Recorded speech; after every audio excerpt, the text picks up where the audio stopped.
From winning the President's Trophy to picking in the top 10 in just 1 year, the Winnipeg Jets have had a hell of a turnaround, and not the good kind.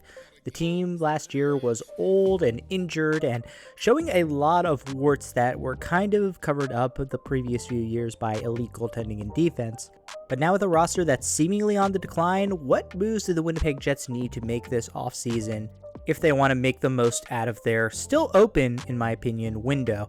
Let's go into Fix the Winnipeg Jets, and we'll start, of course, at the very top of the organization with the two men in charge. That would be GM Kevin Cheveldayoff and head coach Scott Arniel. It's a little bit surprising to me that both of these men are still employed by the Winnipeg Jets. Cheveldayoff, in particular, has been general manager of this organization for 15 years now, which, given the Winnipeg Jets' lack of deep playoff success, raises questions about just how much more he has in the tank.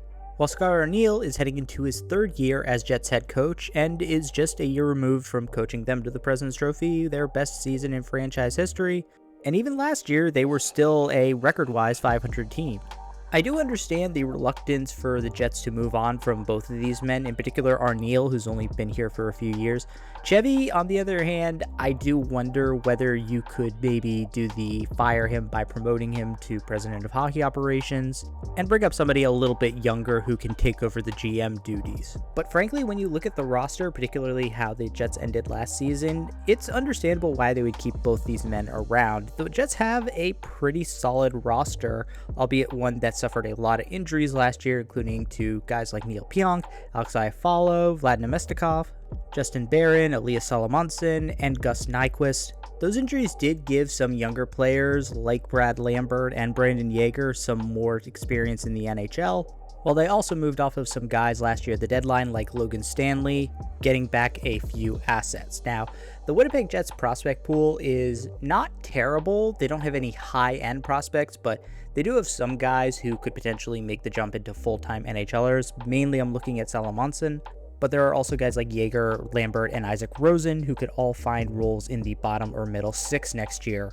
The Jets do have a first and a second round pick this year, and in particular that top 10 first rounder that they're going to use could potentially be used on that second tier of forwards who might be available.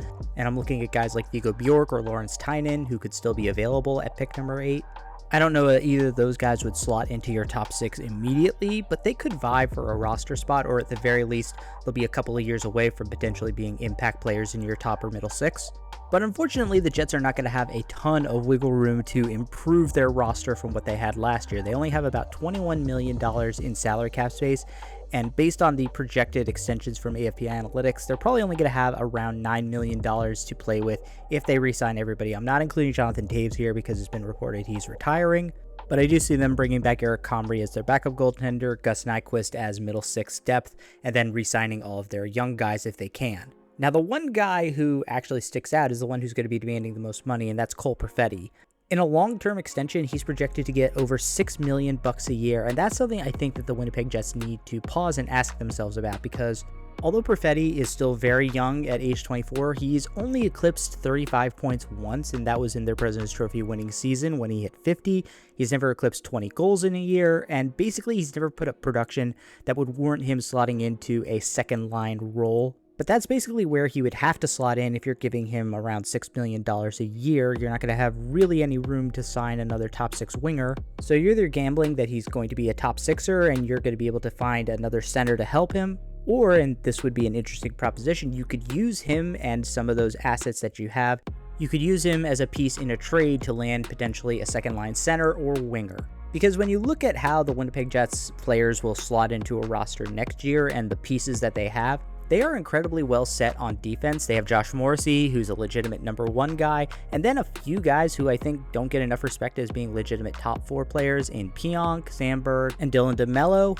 In goal, you have Connor Hellebuyck, who, even though he had a down year last season and has been shaky in the playoffs, is still a legitimate number 1 goaltender. He can shoulder a 50 or 60 game load, which is why you can spend only a couple $1 million on a backup like Eric Comrie. And then up front, even though you lost Nikolai Ehlers last year, you still have 2 forwards who are legitimate top liners in Kyle Connor and Mark Scheifele. Yes, Scheifele is exiting his prime at age 33, but he put up over 100 points last year, while Kyle Connor put up 92 and is entering his age 30 season, and both of those guys are basically going to guarantee you 30 to 40 goals every single year. What you really desperately need is 2 more players to go into your top 6, and I know you have Gabe Vilardi, who was really good last year, put up 30 goals and 69 points. Nice. But they're still desperately needing a second line center. They tried to plug that hole last year with Jonathan Toews. It did not go well at all. So they're still in the market for one. And this offseason, there's going to be a bunch available. Obviously, Dylan Larkin is at the top of the list, but I don't really think he's a realistic option given where he said he wants to go and he has a no trade clause. But there are plenty of other guys who could be available that would fit the bill, like Jordan Kyrou, Matt Barzal, Mason McTavish, or even Vinny Trocheck out of New York. He can be a serviceable second liner if he needs to be. And that's basically what I think the Winnipeg Jets should be looking to do this year, is move some assets to try and acquire one of those guys in a trade. And my advice would be to either move Perfetti or to move one of your defensemen, since you have 4 of them who are all legit top 4 guys in defenses in need.